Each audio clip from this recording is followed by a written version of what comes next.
Saúde e você. Oferecimento Nefrusa, 35 anos de bom serviço prestado. Fone 3225-1619. Olá, muito bom dia a você de casa. Sejam todos muito bem-vindos ao Saúde e Você dessa semana. No programa de hoje vamos falar sobre a bichectomia, que é a famosa cirurgia para diminuir as bochechas. Você vai aprender como ajudar os pequenos a andar.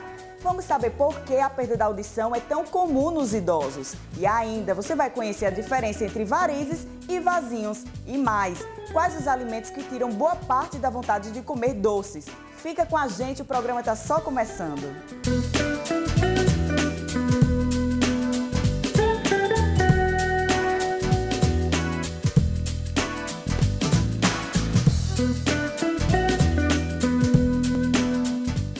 Bichectomia, a cirurgia que reduz o tamanho das bochechas, que está na moda. Muitos anônimos e famosos estão recorrendo a este procedimento estético que promete deixar o rosto mais fino, desenhado e mais harmônico. E para conversar sobre o assunto, recebo aqui a cirurgiã dentista Bianca Ramos. Bom dia, Bianca. Bom dia. Bianca, o que é a bichectomia e para que serve a bola de Bichat? Bem, a bola de Bichat foi descoberta em 1802 por um anatomista e recebeu o seu nome. Ela é uma estrutura piramidal que fica entre o trespasse dos músculos bucinador, que fica nessa área, e do músculo masseter. Então ela fica por dentro e ela tem uma estrutura piramidal, é uma gordura em volta por um tecido conjuntivo. Certo, então ela consiste na retirada, a bichectomia em si. Isso, a bichectomia é a retirada da bola de Bichat. Certo.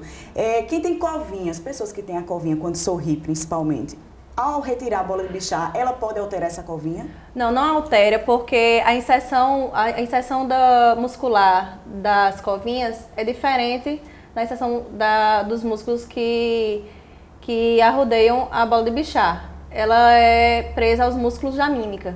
Entendi. Quais são as pessoas que têm indicação para fazer esse tipo de cirurgia? São pessoas que estão insatisfeitas com o rosto mais arredondado, que emagrece e a bochecha continua saliente. São pessoas que mordem a bochecha por dentro, que não tem espaço, então se faz a bichectomia para ganhar espaço para mastigação, certo? Seriam mais essas indicações. Certo. Ela pode envelhecer o rosto ou deixar a pele flácida do rosto? Não, não. Já foi desmistificado, certo? Essa hipótese, porque o que dá sustentação ao rosto é músculo e o esqueleto, o osso em si. Então, e ela é extremamente, ela não é uma gordura superficial, ela é uma gordura muito interna. Então ela não tem esse poder de sustentação do rosto. Ela é muito mole, ela não dá nenhum pingo de sustentação ao rosto. Certo. Quanto ao pós-operatório, é dolorido? Como é que você faz o pós-operatório com seus pacientes, geralmente? Bem, no pós-operatório a gente começa no dia seguinte à cirurgia, já uma drenagem linfática. Não sente dor, tá certo? A gente medica bem direitinho para que o paciente não tenha nenhum pingo de desconforto. O único desconforto é um pouco o inchaço, certo? Com 15 dias você já pode voltar a atividades físicas. Se o trabalho não envolver peso, com 3, 4 dias você já pode voltar ao seu trabalho normalmente. O inchaço tende a regredir a partir do 3º, 4º dia, começa a regressão e pode ficar algumas áreas um pouco arroxeadas, o que é normal. Agora a drenagem e a bandagem nos 3 primeiros dias são essenciais. Certo? Isso, ela pode ser feita com algum outro tratamento estético no rosto? Estão associando muito a bichectomia com a aplicação de ácido deoxicólico na região de papada. Que a pessoa já aproveita o inchaço dessa região e a bandagem utilizada e a drenagem que é feita. Então está se usando muito a associação desses dois procedimentos. Certo. E após a retirada da bola de Bichat, em quanto tempo a gente começa a ver o resultado? O resultado começa a aparecer a partir do desinchaço total. Então ali com 20 dias você já começa a ver algum resultado. Com um mês já vai ficando mais evidente, mas o resultado final, como em outras cirurgias plásticas, são 6 meses. E contraindicação, existe alguma? As contraindicações são mais comprometimento de saúde gerais do paciente e ela também tem alguns riscos, como o rompimento do ducto parotídeo, mas a gente foge dessa estrutura.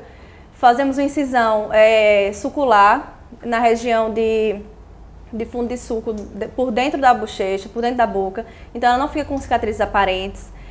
O outro risco seria paralisia do nervo facial, mas também fugimos bastante dessa área, por isso que é importante procurar um profissional competente e capacitado para esse tipo de cirurgia. Os outros tipos de riscos são os mais comuns, como outras cirurgias normais, que é hemorragia, uma infecção. É essencial pedir um hemograma completo. A gente também pede um coagulograma para ver o sangramento. E também pedimos a glicemia.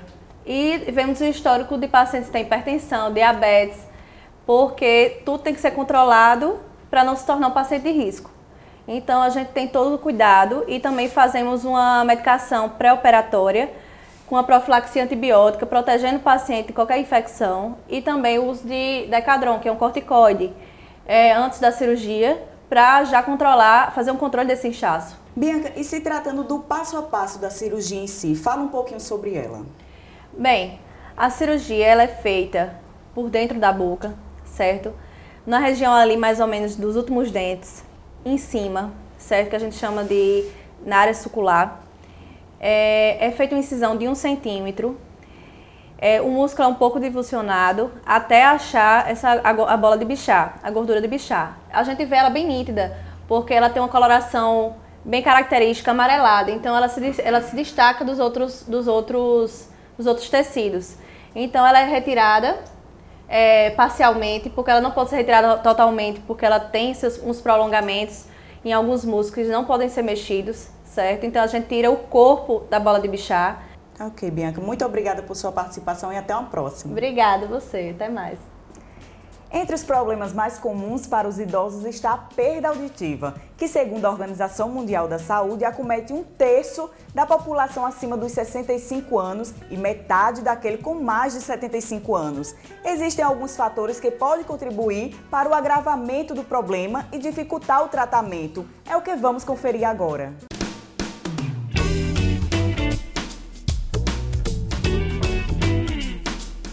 O Melhoridade de hoje veio falar um pouco sobre a saúde auditiva, mais especificamente sobre a perda da audição que é tão comum nos idosos. Para conversar sobre o assunto, estou aqui com a otorrino Isabelle Braz. Bom dia, Isabelle. Bom dia. Vamos conversar um pouco sobre a perda da audição e eu queria saber inicialmente por que é tão comum nos idosos. Então, a perda da audição chega a ter uma prevalência nos idosos de 60%. E é comum porque à medida que a gente vai envelhecendo, algumas célulazinhas do nosso organismo vão morrendo, incluindo algumas células da audição, além de ter também uma degeneração no nervo auditivo. Então, é por isso que as pessoas mais idosas têm mais perda de audição. Certo. Essas pessoas, quando vão envelhecendo, elas têm certas características, sintomas que possam ser observados para a perda? Tem a questão da gente observar o volume mais alto da TV, tem a questão da gente observar a voz, quando a pessoa eleva a voz para falar com você. Às vezes fica perguntando, não consegue entender o que você está falando, né? Se irrita. E uma das características importantes em idosos é que eles ficam mais retraídos. Então eles começam a se isolar mais da sociedade porque ele não consegue entender, não consegue se comunicar. Então isso é uma característica da perda da audição nos idosos. Eles ficam mais quietinhos, mais no lugarzinho deles, que é para poder... porque eles não conseguem se comunicar, na verdade. E isso é de extrema importância a atenção da família, né? O carinho e a paciência da família para o tratamento desses idosos, né? Ah, com certeza. Se tratando da perda, essa perda gradualmente, ela pode atrair outras doenças, como por exemplo a depressão? Pode. Ela está muito associada à depressão e alguns tipos de demência, o Alzheimer. Então, quanto mais rápido a gente conseguir evitar que essa perda fique ocorrendo sem ter uma reabilitação, uma habilitação do paciente, mais chances ele vai ter de ter uma depressão, de ter algum tipo de demência, o mal de Alzheimer, entre outras doenças. Conta um pouquinho para quem está em casa, para quem precise desse tratamento. O paciente chega aqui, como é feito o acompanhamento e o tratamento desse paciente? Então, o paciente chega aqui, ele é encaminhado por outros especialistas, né? Tanto de dentro da FUNAD quanto de fora também, né? Então ele vem aqui já com a suspeita da perda de audição. Ele vai vir aqui, a gente vai avaliar, ver que existe um tipo de perda de audição que é comum, que é a devida ao acúmulo de cera, né? Então às vezes a gente só tirar a cera, o paciente já ouve melhor. Mas a maioria dos casos, na verdade, é uma perda devido à idade mesmo, é o que a gente chama de presbiacusia. Então, o paciente chega aqui, a gente é avaliado pelo otorrino, os exames são feitos pela fonoaudióloga, a gente vai diagnosticar a perda, vai fazer o tratamento, que geralmente é um aparelho auditivo. E daí a gente vai acompanhar anualmente esse paciente para ver como é que está essa perda, para vigiar mesmo essa perda auditiva. Que dependendo, na maioria dos casos, a perda é progressiva, né? A característica principal da presbiacusia é que é uma perda progressiva. Então, a gente tem que vigiar essa audição pelo menos uma vez ao ano. Então, esses pacientes são acompanhados para que, se houver uma perda, né, se houver uma progressão da perda, que geralmente ocorre, a gente é só reprogramar o aparelho. E nos casos de pacientes que evoluem para uma perda profunda, tem outros tipos de tratamento, como, por exemplo, o implante coclear. Varizes ou vasinhos. Nem sempre é fácil identificar as manchinhas roxas que aparecem na região das pernas. Elas geralmente provocam incômodo e desconforto tanto físico quanto estético para muitas mulheres. Se você prestar atenção aos detalhes, conseguirá saber a real diferença entre elas.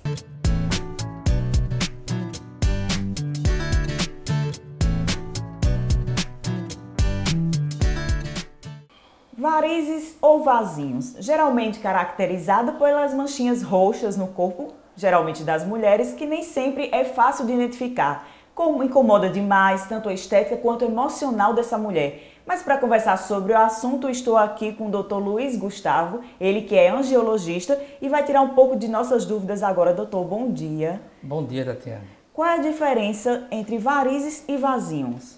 Varizes, conceitualmente, são vasos que são dilatados e tortuosos e que perdem sua função. Então, não é só uma via dilatada, quer dizer que tem uma varize. Ela também tem que perder sua funcionalidade para, conceitualmente, se tornar uma varize. As varizes, as veias da perna, a circulação, normalmente ela vem de circulação arterial, ela vem do coração e irriga os membros inferiores. E na volta, ela volta pelas veias até o coração de novo e ao pulmão para fazer a reoxigenação. O vasinho, ele pode progredir para uma variz ou são coisas totalmente diferentes? Não, na verdade, o vasinho, aqueles vasinhos que a gente vê, que são as chamadas aranhas vasculares ou telangiectasias, que são aqueles fininhos, na verdade já são varizes. Porém de um diâmetro menor. Porém de um diâmetro menor. Se não for cuidado, isso aí pode aparecer outras varizes com diâmetro maior e causar outros problemas. Como inchaço, sensação de peso na perna. Tá. Quem tem variz e vasinho pode fazer atividade física ou ela é uma contraindicação? Não, muito pelo contrário. Assim, quem tem vasinho na perna deve fazer atividade física porque aquilo estimula a circulação. Principalmente exercício de panturrilha, que a gente chama que é o coração periférico da perna, né? Então, quando você faz aquele tipo de exercício de panturrilha, faz com que ajude a retornar o sangue venoso, justamente contra a gravidade, né? É um dos principais problemas. Doutor... Algumas pessoas que têm esses vasinhos menores na perna, varizes, principalmente exercício de impacto, devem usar meia de compressão para fazer esse exercício. Porque isso aí, o exercício de impacto é diferente. Um squash, como aquele exercício de jumping que tem, aquilo ali realmente, você fazendo uma compressão com uma meia elástica, isso melhora a performance circulatória da perna. A musculação em si, você fazendo com muito peso, ela pode provocar o vasinho ou a variz? Tem alguma relação ou isso não interfere? Porque você faz muita força com a perna, isso prejudica de alguma forma?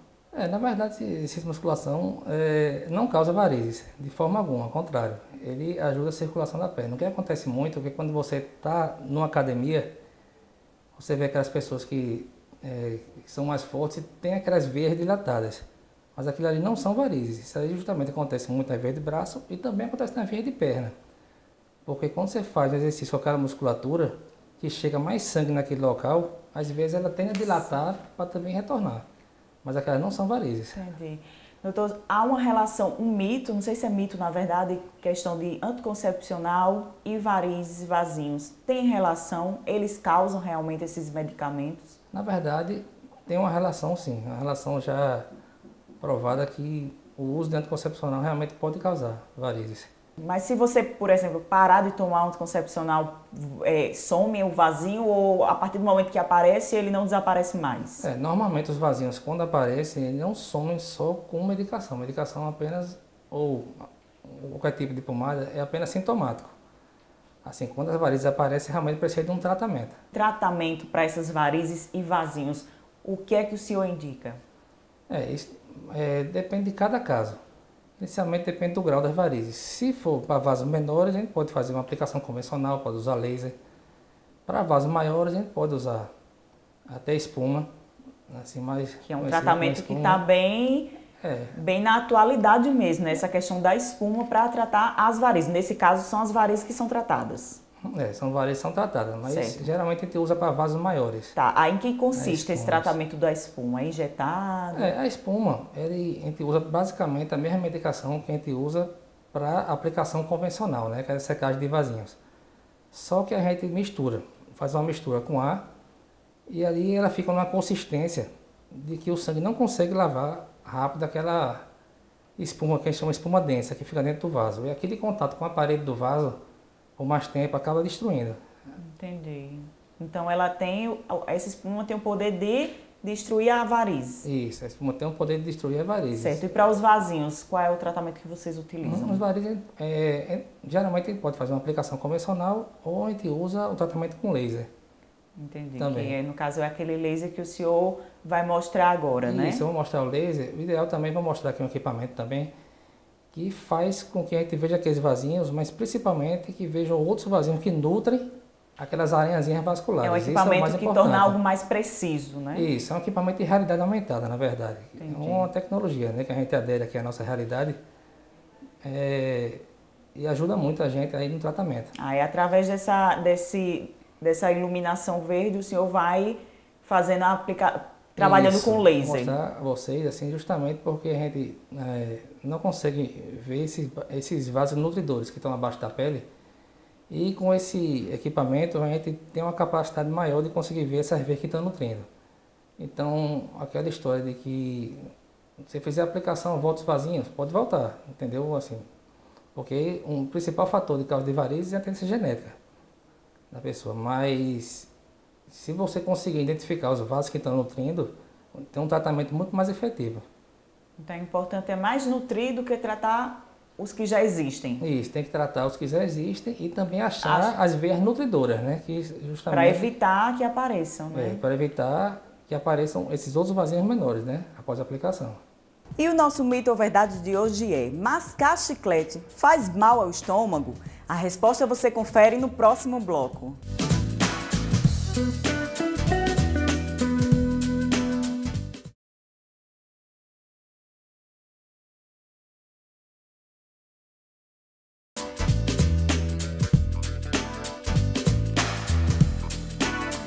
E o nosso mito ou verdade de hoje é: mascar chiclete faz mal ao estômago?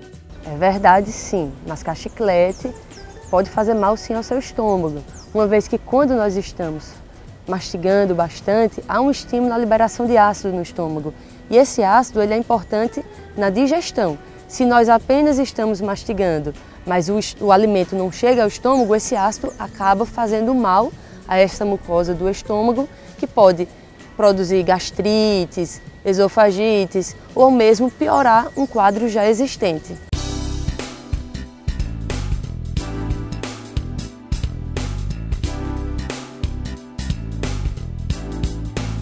Sabe aquele dia que dá vontade de comer um doce incontrolável, brigadeiro ou guloseimas? Pois é. Existem algumas formas de controlar mais essa vontade de comer esses doces. E para conversar sobre isso, recebo aqui o nutrólogo, Dr. Ítalo Arruda. Bom dia, doutor. Bom dia, Tatiana. Eu vi que você trouxe alguns alimentos que contêm algumas substâncias que podem amenizar essa vontade, é isso? Isso. Primeiro, a gente tem que entender de onde vem essa compulsão por doces, né?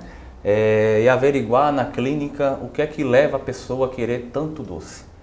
Então, as substâncias em específicos vão ser de paciente para paciente, a depender da causa que originou aquela compulsão. Um dos fatores causais é a quantidade excessiva de doce na nossa dieta atualmente. Isso leva a um quadro de hiperglicemia no sangue, que a glicose sobe no sangue, gera a liberação de insulina, que é um hormônio que controla isso para baixar, e com a consequente exposição e crônica, isso vai causar um distúrbio chamado resistência à insulina, com o tempo. o que é que acontece? Você começa a subir a glicose no sangue e o organismo começa a não entender isso. Isso é mais frequente nas mulheres? Mais frequente nas mulheres. Mais frequente nas mulheres. Certo. O organismo, quando não entende isso, passa a informar o cérebro que, na verdade, é como se você não estivesse ingerindo, apesar das quantidades serem excessivas, né? Outro fator de causa são alguns déficits de alguns nutrientes e minerais, né? Algumas vitaminas específicas, como o do complexo B, como o zinco, magnésio, deficiência de cromo. Então, assim, algumas substâncias específicas causam isso, causam a desregulação dos níveis de cortisol, que é o hormônio do estresse, falta de substâncias em que sejam sacietógenas, né? Que dê uma saciedade maior na nossa refeição e que não venha a nos provocar o desejo de estar sempre comendo. Certo, então é importante para quem tem essa questão de ansiedade, principalmente que faz comer tanto doce, procurar não só um nutricionista, mas também um nutrólogo para fazer todo um levantamento do histórico do paciente para trabalhar ambos juntos, né? O acompanhamento deve ser sempre conjunto. Isso. Né? O nutricionista tem um papel de entender os micronutrientes que estão inseridos dentro dos alimentos. Então, a gente da parte médica geralmente tende a saber os distúrbios associados àquilo. Exemplo, a gente sabe que castanha do Pará é um alimento rico em selênio. E selênio é essencial para a tireoide, o funcionamento dela. Então, o médico age, na verdade, suplementando esse selênio ou recomendando ao nutricionista que coloque na dieta do paciente alimentos ricos em selênio. Certo. Foi o que eu trouxe aqui para exemplificar, né? Alguns alimentos que podem tirar um pouquinho dessa compulsão por doce. Modulando um pouquinho esses hormônios, né? Tanto a insulina como o cortisol, a serotonina, que é o neurotransmissor do prazer, a dopamina, que é aquela que dá o bem-estar, né? Você ter chama-se do neurotransmissor do impotence, né? De você ter prazer e poder para fazer as coisas. Então o doce, ele traz todos esses benefícios, vamos dizer assim, dá essa sensação boa de bem-estar. Então, tirar isso é complicado porque é de certa forma um vício e estudos mostram cada vez mais isso. É tanto quanto uma droga, né, o doce. Tem estudos mostrando comparativamente a cocaína e a morfina, que são opioides, né, altamente viciantes, que eles viciam até 8 vezes mais. Exatamente. Se tratando das coisas que você trouxe, eu vi que você trouxe um chocolate. Isso. Porém, ele é um pouco diferente. O chocolate que nós recomendamos é sempre acima de 70% de cacau, né? Porque o cacau é uma substância rica em antioxidantes e tem uma substância específica chamada feniletilamina, que ela é uma das substâncias responsáveis pelo poder da paixão. Então, a pessoa que está apaixonada simula muito essa substância que tem no chocolate, né? Ela faz a regulação dos 3 neurotransmissores principais, que seria a dopamina, a serotonina e ainda um a mais, que é a noradrenalina. Então ela age não só como termogênica, ela é boa para quem quer emagrecer, como também modula esses neurotransmissores que são responsáveis por essa compulsão. Então é uma forma de você controlar esses neurotransmissores. Entendi. Se tratam da batata doce, abacate e lentilha. A batata doce, né, a queridinha dos marombeiros aí, já bem conhecida, ela também é rica em vitaminas do complexo B, em vitamina C, que é um antioxidante excepcional. Ela tem um baixo índice glicêmico, então ela consegue controlar durante o período do dia inteiro as taxas de insulina. Isso leva a não elevações abruptas e aí a pessoa não sente fome rapidamente. Né? É uma forma de você comer, ficar saciado e não ter elevações abruptas de insulina para não pedir novos alimentos. O abacate em específico é uma fruta bem low carb, né? Alguns têm divulgado bastante essa informação na internet. Ricas em gorduras boas, então ela dá uma saciedade muito grande, né? Tem vitaminas A, vitamina E, vitamina K, só não tem a D, que formaria o complexo de vitaminas lipossolúveis. Certo. Então ela dá uma saciedade muito grande. E sobre a lentilha? A lentilha ela é uma leguminosa com propriedades de ter bastante proteína, então vai dar bastante saciedade para o paciente, né? É rica em fibras também, então é importante incluir fibras na alimentação para dar essa saciedade maior. E também rica em vitaminas do complexo B, que modulam a resposta do cortisol, como eu te falei. Tá ok, doutor Ítalo. Muito obrigada por sua participação. Cuidando sempre do conforto e bem-estar dos seus pacientes, a Nefrusa Clínica de Nefrologia dispõe de uma ala exclusiva para atender os principais planos de saúde. São salas de hemodiálise preparadas para uma melhor privacidade, com TV a cabo, Wi-Fi e uma equipe clínica altamente capacitada. Pioneira em transplante renal no estado, são mais de 35 anos a serviço da sua saúde. Fica na Avenida Sinésio Guimarães, número 290, na Torre. E para mais informações, 3225-1619. Não há nada mais recompensador do que ver o filho dar os primeiros passos. Mas é preciso que os pais controlem a ansiedade e não estimulem os pequenos antes do tempo adequado, senão podem acabar prejudicando fisicamente e psicologicamente a criança. Veja!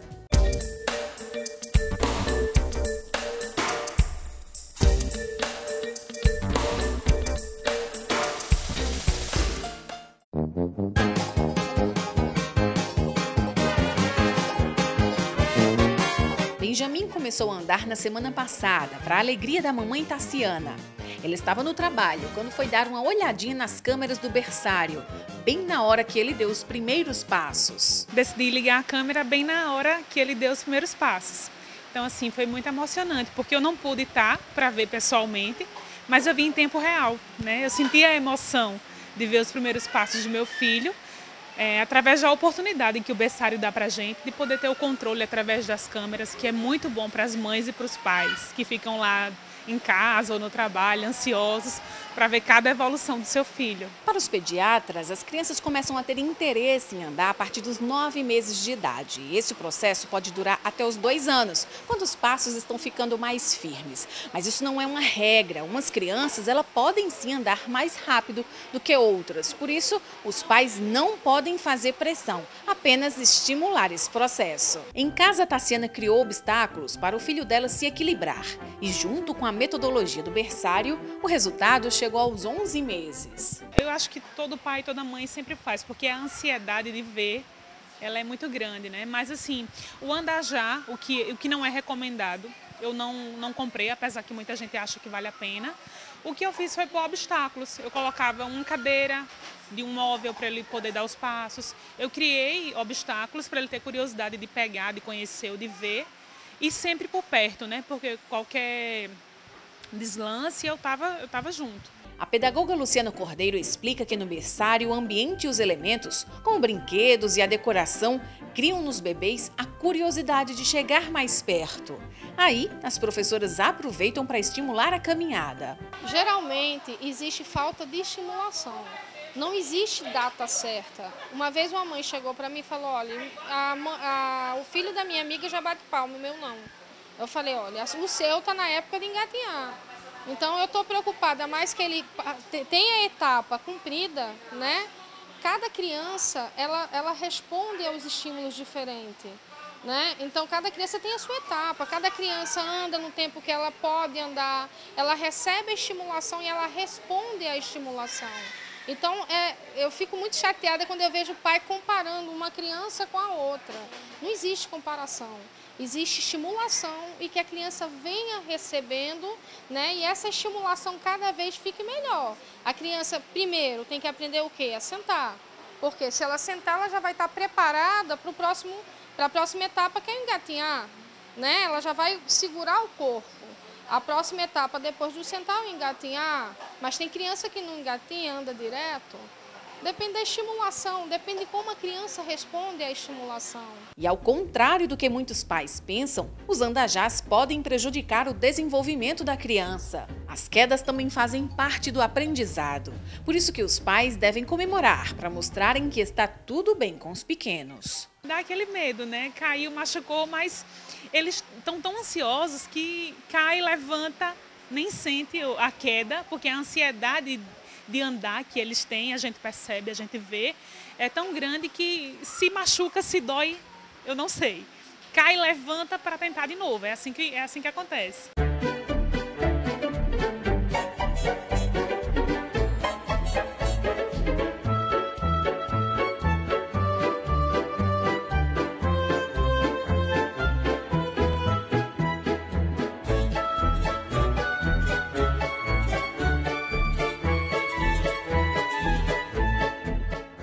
E você pode participar do nosso programa através das nossas redes sociais. O Instagram é @SaúdeVocêTV, a nossa fanpage no Facebook é Programa Saúde Você e o nosso e-mail é saudevocê@tvarapuã.com.br. O programa de hoje vai ficando por aqui. A você de casa, muito obrigado pela companhia. Temos um encontro marcado próximo sábado, às 10h30 da manhã. Tchau!